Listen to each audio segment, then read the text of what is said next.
अब हमें डीबीएमएस का यूनिट नंबर 3 हो चुका है हमारा एंड अब हम किसकी तरफ बढ़ रहे हैं? यूनिट 4 की तरफ। तो देखो जो यूनिट 4 है ये तुम्हारा किस किस पे बेस्ड है? Transaction and concurrency and recovery. यहाँ से मेनली आपको मेन इम्पोर्टेंट क्वेश्चन ही यहाँ से कराए जाएँगे एंड देखो सबसे पहले आता है आपका एसेट प्रॉपर्टी। तो एसेट प्रॉपर्टी का फुल फॉर्म क्या होता है? Asset property it means A for atomicity and C for consistency and D for durability and I for durability and I for isolation. So देखो ये होती है तुम्हारी asset property and asset property paper में बहुत आता है, इंपॉर्टेंट है।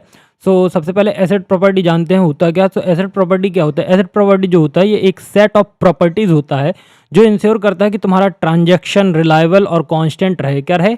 रिलायबल रहे और कंसिस्टेंट रहे। ठीक है, तो एसेट एक क्या होता है? सेट ऑफ प्रॉपर्टी होता है जो इंश्योर करती है कि तुम्हारा जो ट्रांजैक्शन है वो रिलायबल रहे, कंसिस्टेंट रहे। इट मीन्स अब एग्जाम डेफिनेशन देखो तो एसेट प्रॉपर्टी क्या करता है कि asset property database management, database transaction की करेक्टनेस, कंसिस्टेंसी एंड रिलायबिलिटी को इंश्योर करती है। ठीक है, तो इसके 4 पार्ट्स होते हैं। Asset it means atomicity. Atomicity क्या होती है? तो एटोमिसिटी मतलब ट्रांजैक्शन या तो पूरी तरह कंप्लीट होगा या तो बिल्कुल नहीं होगा। देखो या तो तुम्हारा ट्रांजैक्शन सक्सेसफुल होगा, ठीक है, एटोमिसिटी का मतलब बता रहा हूँ सक्सेसफुली, या तो फेल्ड होगा। ठीक है, तो इसमें 2 केसेस होते हैं। तो जो एटोमिसिटी क्या कहती है? एटोमिसिटी ये कहती है या तो तुम्हारा जो ट्रांजैक्शन होगा तो पूरी तरह होगा या बिल्कुल नहीं होगा, मतलब ऑल और नथिंग कॉन्सेप्ट। ठीक है, तो देखो देखो एग्जांपल मोस्टली ट्रांसफ़र, जब मनी ट्रांसफ़र करते हो तो या तो डेबिट कार्ड या क्रेडिट दोनों होना चाहिए। मतलब डेबिट मतलब कटना चाहिए एंड क्रेडिट मतलब जुड़ना चाहिए। अगर क्रेडिट फेल हो गया तो डेबिट भी रोल बैक होगा। मतलब जैसे मैंने किसी को ट्रांजैक्शन किया एंड सामने वाले के पास क्रेडिट नहीं हो तो पैसा मेरे अकाउंट पे रोल बैक हो जाएगा। ठीक है, अब आता है कंसिस्टेंसी। तो एक जो कंसिस्टेंसी होती है, तो कंसिस्टेंसी का मीनिंग क्या होता है कि इसमें ट्रांजैक्शन डेटाबेस को वैलिड स्टेट से जो वैलिड स्टेट होती है वहाँ से दूसरी स्टेट तक ले जाता है। ठीक है, इसमें क्या होता है कि रूल्स कॉन्स्टेंट्स वायलेट नहीं होने चाहिए। इसमें क्या होते हैं, जो हमारे रूल्स हैं और जो हमारे कॉन्स्टेंट्स है ये क्या नहीं होने, वायलेट मतलब टूटने नहीं चाहिए। ठीक है, एंड एग्जाम्पल जैसे अकाउंट बैलेंस नेगेटिव नहीं होना चाहिए, ये क्या है? कांस्टेंट। देखो भाई ये सब तो आपको पता है कि एक रूल है या कांस्टेंट बोल सकते हो कि हमारा अकाउंट क्या नहीं होना चाहिए, नेगेटिव में नहीं होना चाहिए। ये क्या होता है? कंसिस्टेंसी। आइसोलेशन क्या होता है? तो आइसोलेशन क्या होता है? ये मल्टीपल ट्रांजैक्शन एक साथ चल रही होते हैं। देखो आजकल भाई सभी लोग यूपीआई का यूज़ कर रहे हैं, पेमेंट यूपीआई पेमेंट बैंक का यूज़ करते हैं, पेटीएम, गूगल पे एंड फ़ोनपे। तो हर ट्रांजैक्शन क्या होती है? इंडिपेंडेंट लगनी चाहिए और यहाँ पर मल्टीपल ट्रांजैक्शन एक साथ होते हैं। आप देखो जैसे आप सपोज जैसे आप बोल दो एलआईसी की किस्त पे करना, टोल टैक्स पे करना है, शॉपिंग करना, ये सब बहुत सारी मल्टीपल ट्रांजैक्शंस एक साथ होती हैं एंड हर ट्रांजैक्शन क्या होती है? इंडिपेंडेंट लगनी चाहिए। ठीक है, 2 यूज़र सेम अकाउंट अपडेट कर रहे हैं पर एक पार्सली रिजल्ट दूसरे को दिखना चाहिए। तो देखो पर जो पार्सल रिजल्ट होता है वो एक दूसरे को दिखना चाहिए। सपोज 2 अकाउंट हैं, 2 यूज़र हैं, एक सेम अकाउंट को क्या कर रहे हैं? अपडेट कर रहे हैं, पर एक का पार्सल रिजल्ट दूसरे को नहीं दिखना चाहिए इसमें। ठीक है, तो ये क्या होता है? ये तुम्हारा होता है आइसोलेशन। एंड अब आता है एक इंपॉर्टेंट पार्ट जो है ड्यूरेबिलिटी। तो ट्रांजैक्शन यहाँ पर क्या होता है? कमिट हो गई हो तो सिस्टम क्रैश के बाद भी डेटा परमानेंटली सेव होता है। देखो अगर ट्रांजैक्शन तुम्हारी कमिट हो चुकी है एंड सिस्टम क्रैश के बाद भी तुम्हारा डेटा क्या होता है? परमानेंटली सेव रहता है। तो कमिट के बाद पावर ऑफ हो जाए या फिर कुछ भी हो जाए तो फिर भी तुम्हारा क्या रहता है? डेटा जो रहता है वो सेव रहता है। मतलब जैसे तुम ट्रांजैक्शन करते हो तो अगर तुम्हारा ट्रांजैक्शन फेल हो गया तो तब भी तो डेटा आता है ना कि फेल्ड हुआ भैया। तो देखो एक तुमको इजी टेबल बनाई है मैंने। तो प्रॉपर्टी है एंड इंश्योर। ये प्रॉपर्टी क्या इंश्योर करती है? जो हमारा एटोमिसिटी है ये क्या करती है? या तो सब चीज़ होगा या तो कुछ नहीं होगा। कंसिस्टेंसी क्या इंश्योर करता है कि वैलिड स्टेट। ठीक है, एंड अब आता है आइसोलेशन। ये क्या करता है? इंडिपेंडेंट एग्जीक्यूशन करता है। अब आता है durability. Durability it means permanent save होता है। ठीक है, अब ट्रांजैक्शन स्टेट्स क्या होती हैं डीबीएमएस में? तो देखो ट्रांजैक्शन स्टेट क्या होती हैं डीबीएमएस में? तो ट्रांजैक्शन एसक्यूएल ऑपरेशन का लॉजिकल यूनिट होता है। क्या होता है? जो ट्रांजैक्शन अपन करते हैं वो SQL structured query language operation का लॉजिकल यूनिट होता है। Debit plus credit is equals to एक ट्रांजैक्शन। ठीक है, तो अब ट्रांजैक्शन स्टेट है तो ट्रांजैक्शन स्टेट यहाँ से हमने एक्टिव किया देन हमने क्या किया, रीड राइट किया। देन हमने रीड राइट के बाद हमने क्या किया, पार्सली कमिट किया। पार्सली कमिट के बाद या तो फेलियर हो सकता है तुम्हारा, मतलब ये मतलब पैसा जा नहीं सकता, फेल्ड हो सकता है, या तो तुम्हारा डायरेक्ट तुमने एक्टिव किया अपने अकाउंट को एंड डायरेक्ट वो फेल हो सकता है अकाउंट, ठीक है। एंड फिर अगर ये फेलियर वाले स्टेट पे नहीं जाता तो वो क्या करेगा, कमिट करेगा, इट मीन्स परमानेंट स्टोरेज के बाद क्या करेगा, टर्मिनेट कर देगा।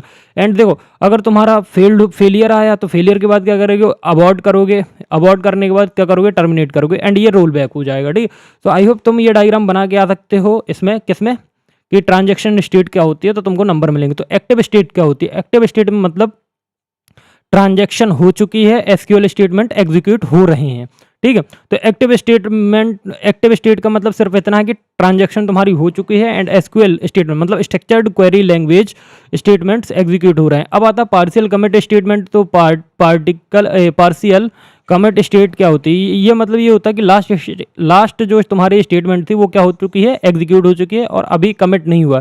देखो जो तुम्हारा लास्ट स्टेटमेंट है वो एग्जीक्यूट हो चुका बट अभी कमिट नहीं हुआ, ठीक है। एंड अब देखो कमिटेड स्टेट क्या होती है, तो इसका मतलब ये होता है कि तुम्हारा जो ट्रांजैक्शन है या तो मतलब ट्रांजैक्शन तुम्हारा सक्सेसफुली कंप्लीट हो चुका है और चेंज परमानेंट हो चुके हैं। अब फेल्ड स्टेट, तो फेल्ड स्टेट मतलब एरर आ गया, ट्रांजैक्शन आगे प्रोसेस नहीं कर सकता है, ठीक है। तो ये क्या हो गया, एरर आ जाता है फील्ड स्टेट पे। अबॉर्ट स्टेट मतलब ट्रांजैक्शन रोल बैक हो गई है डेटा ओल्ड स्टेट से वापस में। जैसे बहुत सारे तुम ट्रांजैक्शन करते होगे फिर उनको अबॉर्ट कर देते हो, ठीक है। फिर आता है टर्मिनेट स्टेट। तो टर्मिनेट स्टेट क्या होता है, ट्रांजैक्शन के लिए ट्रांजैक्शन का लाइफ साइकिल एंड होता है इसमें एंड सिस्टम से रिमूव हो जाता है, ठीक है। अब देखो मैंने तुम कुछ ट्रांजैक्शन फ्लो बनाए हैं, अगर तुम इसको अच्छे से लिखते हो समझते हो तो तुम इसको अच्छे से समझ पाओगे। तो पहला क्या है, या तो तुम्हारा एक्टिव होगा अकाउंट, देन फिर क्या होगा, पार्शियल कमिटेड करेगा, उसके बाद कमिटेड एंड टर्मिनेट। फिर दूसरा क्या है, या तो तुम एक्टिव होगे then failed and abort and terminate. ये दो केसेस या फ्लो तुम याद रखना, तो तुम्हें ये ट्रांजैक्शन स्टेट याद रहेगा। Asset versus transaction state. तो देखो एटोमिसिटी डायरेक्ट बताएगा, या तो तुम फेल्ड होगे या तो अबॉर्ट करोगे, ठीक है। ड्यूरेबिलिटी कमिट करोगे। आइसोलेशन मतलब एक्टिव स्टेट में कंट्रोल रहेगा तुम्हारा, और consistency start and and state valid होंगे, ठीक है ना। अब आता है शेड्यूल क्या होते हैं, शेड्यूल्स इन डीबीएमएस। तो देखो शेड्यूल जो होते हैं, शेड्यूल क्या होते हैं, ट्रांजैक्शन के ऑपरेशन होते हैं। शेड्यूल जो होता है ये क्या होता है, तो तुम्हारे ट्रांजैक्शन के ऑपरेशन का एक ऑर्डर होता है जब मल्टीपल ट्रांजैक्शन एक साथ एग्जीक्यूट होती हैं। तो ऑपरेशन क्या कौन कौन से होते हैं, रीड राइट और कमिट। तो एग्जाम डेफिनेशन मतलब तुम इसको भी समझ लो कि शेड्यूल जो होता है ट्रांजैक्शन के ऑपरेशन को एग्जीक्यूशन करने वाला सीक्वेंस होता है। तो देखो जो हमारे शेड्यूल से there are various type of schedules. तो शेड्यूल दो प्रकार का होता है, serial schedule, non serial schedule. तो यहाँ सीरियल शेड्यूल के एक भी टाइप नहीं होते, बट नॉन सीरियल शेड्यूल के दो टाइप होते हैं, सीरियलाइजेबल शेड्यूल और नॉन सीरियलाइजेबल शेड्यूल। सीरियलाइजेबल दो टाइप का होता है, कॉन्फ्लिक्ट शेड्यूल और व्यू सीरियलाइजेबल, और नॉन सीरियलाइजेबल के रिकवरेबल शेड्यूल और नॉन रिकवरेबल। तो ये डायग्राम तुम बना सकते हो किसमें, तुम अपने शेड्यूल से अगर पूछे शेड्यूल क्या है तो शेड्यूल लिखना एंड इसका डायग्राम बना दें। अब देखो सीरियल शेड्यूल क्या होता है, इसमें एक टाइम पर एक ही ट्रांजैक्शन होता है, कोई इंटरलीविंग नहीं होती है, ठीक है। तो इसमें जो सीरियल शेड्यूल होगा तो उसमें एक ही ट्रांजैक्शन एक टाइम पर होगा। जैसे हमने T1 से ट्रांजैक्शन 1 से हमने ट्रांजैक्शन 1, तो T1 कंप्लीट किया हमने T1 को, देन हमने कंप्लीट किया T2 को। तो पहले T1 कंप्लीट होगा देन T2 कंप्लीट होगा। ऑलवेज करप्ट होता है बट थोड़ा सा स्लो होता है। नॉन सीरियलाइजेबल शेड्यूल क्या होता है, ये मल्टी ट्रांजैक्शन इंटरलीव होती है इसमें एंड ये फास्टर एग्जीक्यूशन होता है, पर गलत हो सकता है अगर कंट्रोल ना हो। तो देखो अगर हमारा कंट्रोल नहीं होगा इसमें तो ये क्या हो सकता है, गलत कंट्रोल हो सकता है, क्योंकि मल्टीपल ट्रांजैक्शन इंटरलीव होती हैं एंड ये बहुत फास्ट एग्जीक्यूशन होता है इसका, ठीक है। फिर आता है सीरियलाइजेबल शेड्यूल। इसमें क्या होता है, नॉन सीरियल होने के बाद भी रिजल्ट किसी सीरियल शेड्यूल जैसा ही आता है। मतलब ये बेस्ट प्रैक्टिकल शेड्यूल है तुम्हारा, मतलब ये नॉन सीरियल होता है। तो सीरियलाइजेबल शेड्यूल क्या होता है, नॉन सीरियल होने के बावजूद भी तुम्हें रिजल्ट किसी सीरियल शेड्यूल जैसा ही देगा, मतलब ठीक है। जो मैंने ऊपर सीरियल शेड्यूल समझा है, ये बेस्ट क्या है, बेस्ट प्रैक्टिकल शेड्यूल है।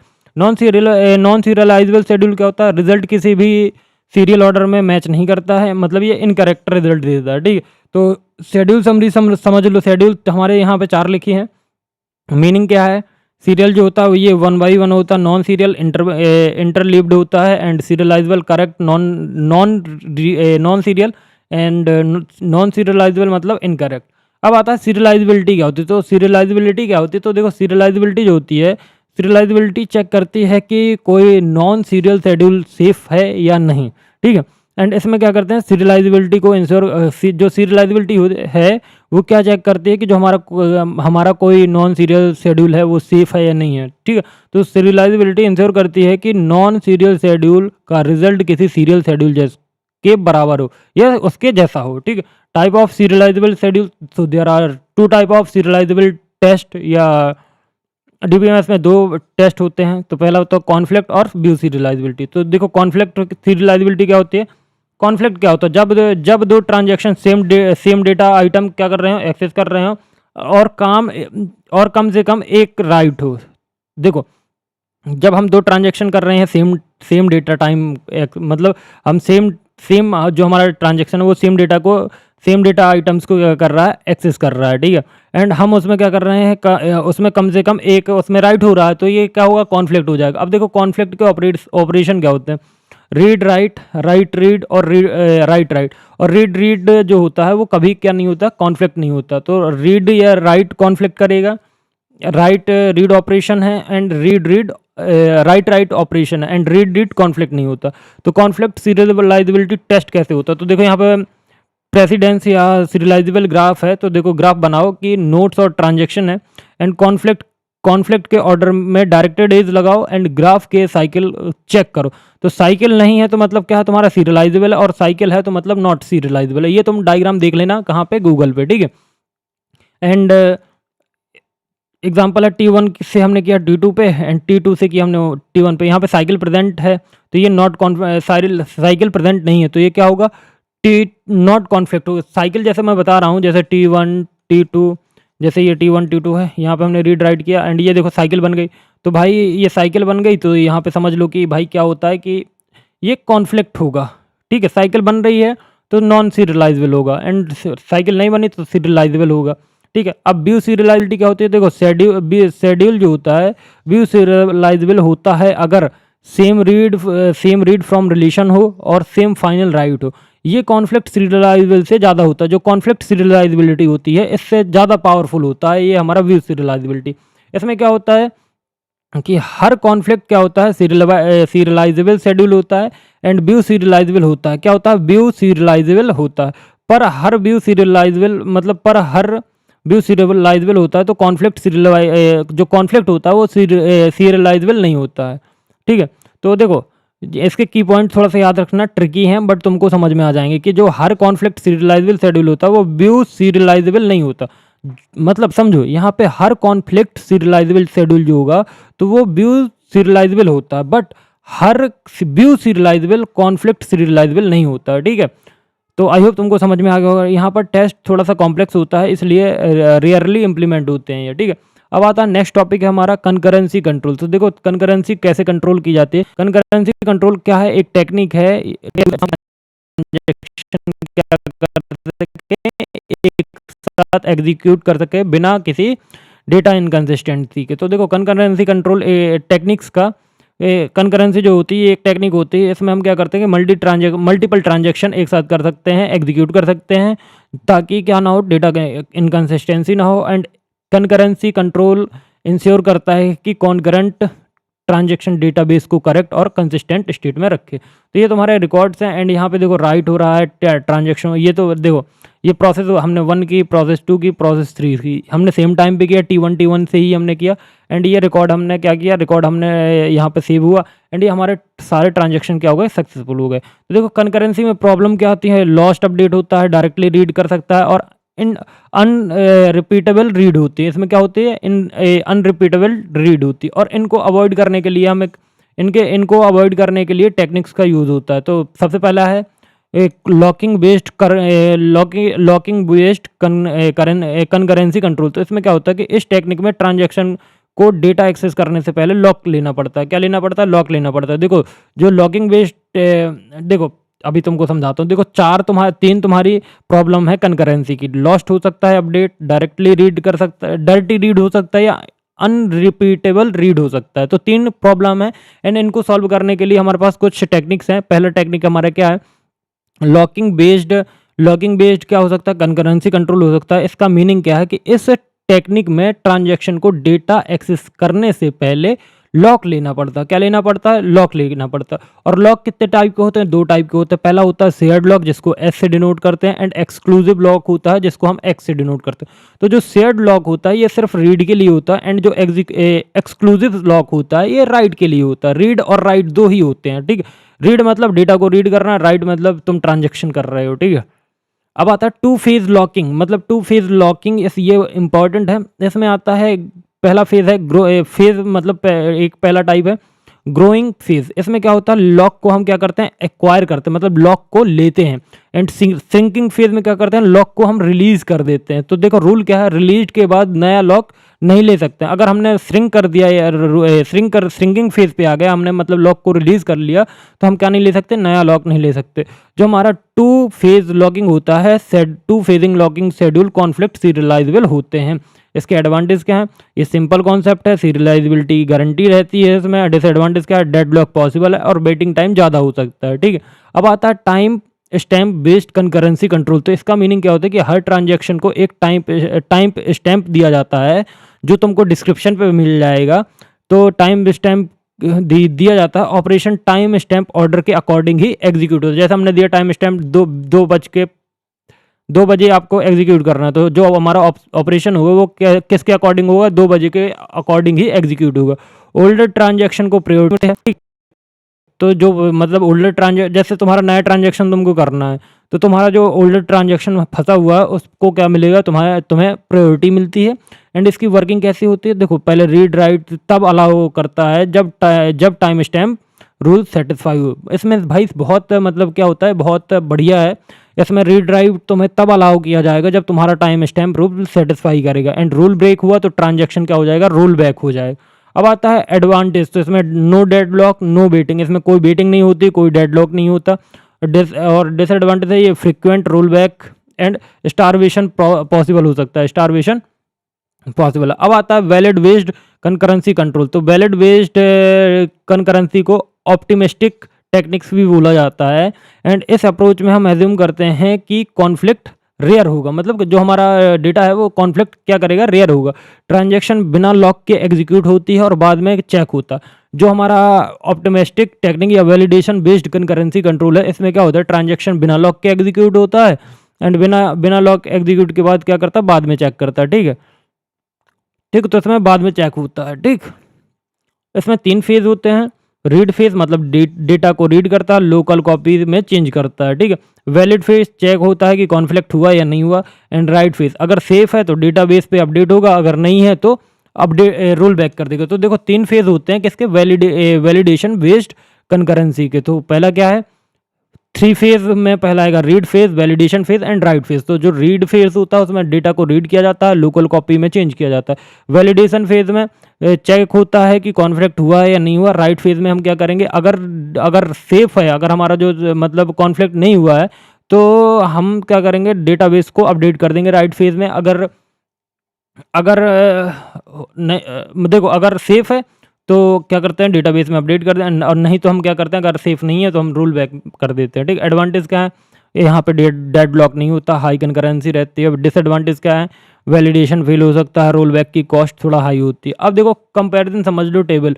तो हमारे पास टेक्निक है locking, time stamp and validation, जो मैंने तुमको 3 टेक्निक्स बताई।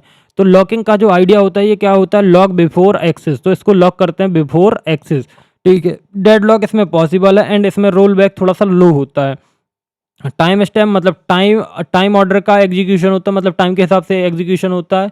इसमें डेडलॉक नहीं हो सकता है, इसमें रोल बैक थोड़ा हाई रहता है। वैलिडेशन में चेक रोल बैक नहीं होता है, एंड इसका डेडलॉक होता है वो लो नहीं होता है इसमें, एंड रोल बैक मीडियम होता है। अब व्हेन टू यूज व्हाट?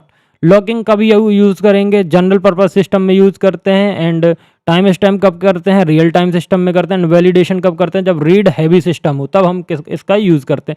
अब आता है रिकवरी क्या है डेटाबेस में। तो रिकवरी का मतलब होता है सिस्टम फेलियर के बाद डेटा को कंसिस्टेंस या करेक्ट स्टेट में वापस लाना, उसको हम क्या बोलते हैं? रिकवरी। तो देखो भाई रिकवरी जो होती है वो कुछ नहीं है, बस एक छोटा सा कॉन्सेप्ट है, उसको समझ लो कि रिकवरी जो होता है वो क्या होता है, सिस्टम फेलियर के बाद हमें क्या करना पड़ता है, डेटाबेस को करेक्ट स्टेट में या कंसिस्टेंट स्टेट में वापस लाना होता है।